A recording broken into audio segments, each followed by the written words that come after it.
welcome. My name is Wendy. We are planning to go away for a night, my husband and I. He's got a family celebration that's happening about 6 hours from here, and we're leaving our teenagers behind. So it's just going to be all about making sure I'm ready to leave them when the time comes to leave on Saturday morning.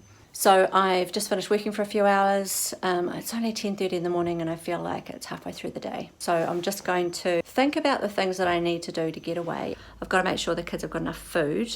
I mean, they're totally capable of fending for themselves with egg on toast or just making do with leftovers. I kind of feel like it's a bit of my responsibility to make sure they have the ingredients. They are 14 and 16, a few months off 15 and 17, and one of them's got quite a bit of activities happening, but she can get to them herself. My son doesn't have a huge amount on. They have each other if anything did go wrong. And we've got a few family friends that I know they would call if something happened. Not that I ever expect anything like that to happen, but yeah, we'll just have a few chats about those things before we go, just to make sure. But they're pretty comfortable being at home, so I'm not worried about leaving them. It's a long drive for an overnight, just to see people for such a short amount of time. But it's one of those things that if we don't see them in those events, like this is a 50th birthday, then when do you catch up with people? And we did say to the kids, oh, there's a 50th birthday happening. We're thinking of leaving you at home.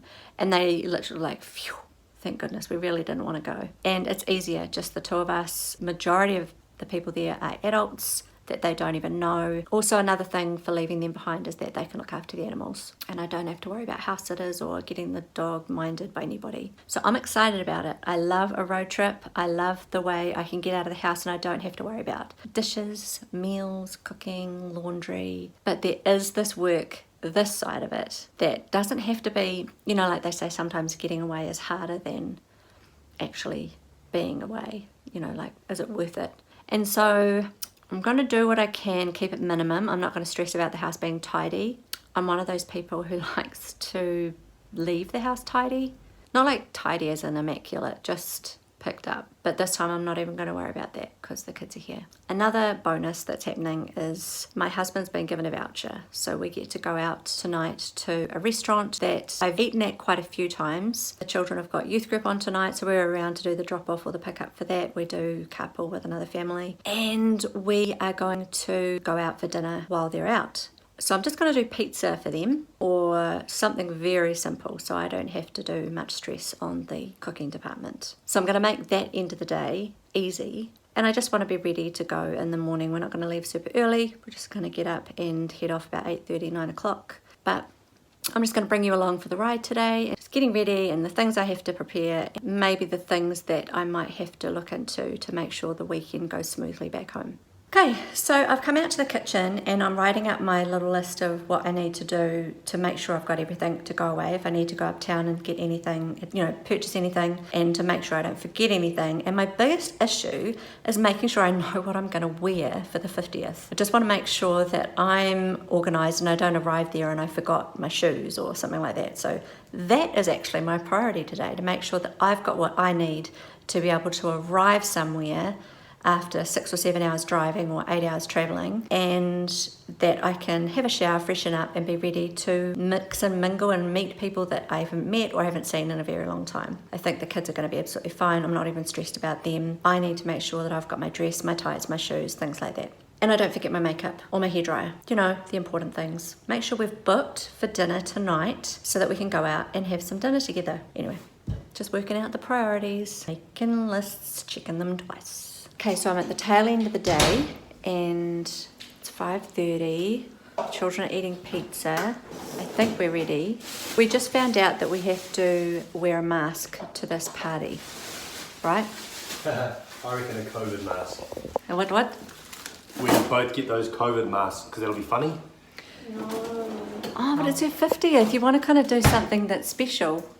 Maybe we could like draw on it. You reckon? No. Yeah. There's some places where we could go. I'm just a bit disappointed that I didn't know. I'm not terribly great at dress-ups. I don't actually like doing it very much, but I'll do it for the birthday person. Clown masks, you reckon, Emma? Yeah. As long as you kill people, you will stay alive. I did see some paper cut-out animal masks, like tigers and monkeys. See, this is what I don't like about it. Sorry? Scary clown masks are better. I'm 4 years old. I can feel one Everyone's eating pizza. Okay, that's all for now. Hopefully I'm ready for the weekend. Kids are organised with things that they need to be at and how to get there and when they need to be home and what they need to take and how to look after the house. Have to look after the dog, not forget to feed her, and have to keep the house warm with a fire. So it's one of those steps, don't follow. The dog doesn't care who feeds her, she just doesn't want to be forgotten. We still have dinner go, so I'm really starving. I'm trying not to eat any of this pizza. I shouldn't eat any flour, so I'm not going to eat any of it. I'm looking forward to my chicken salad for dinner. Okay, so the kids are settled at youth group finally, 7 o'clock, and we've booked at 7:15, so we're going to go into the restaurant and have some dinner finally. Pretty hungry. And we were just having a discussion, James and I, about what we get most paranoid about. I was listening to a book recently, For the Love, by Jen Hatmaker, I think. I'll put a link below. And she was talking about, she fusses over her children being tired and their temperature, whether they're hot or they're cold.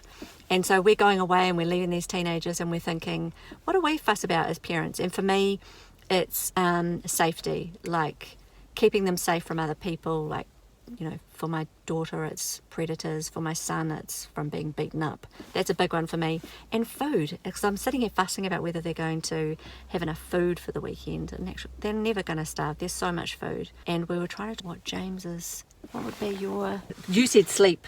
Oh, yeah. I think because I don't do well when having got a lot of sleep, get kind of grumpy. So Yeah. I always think they're going to stay up too late and be Yeah. right off the next day. And Yeah.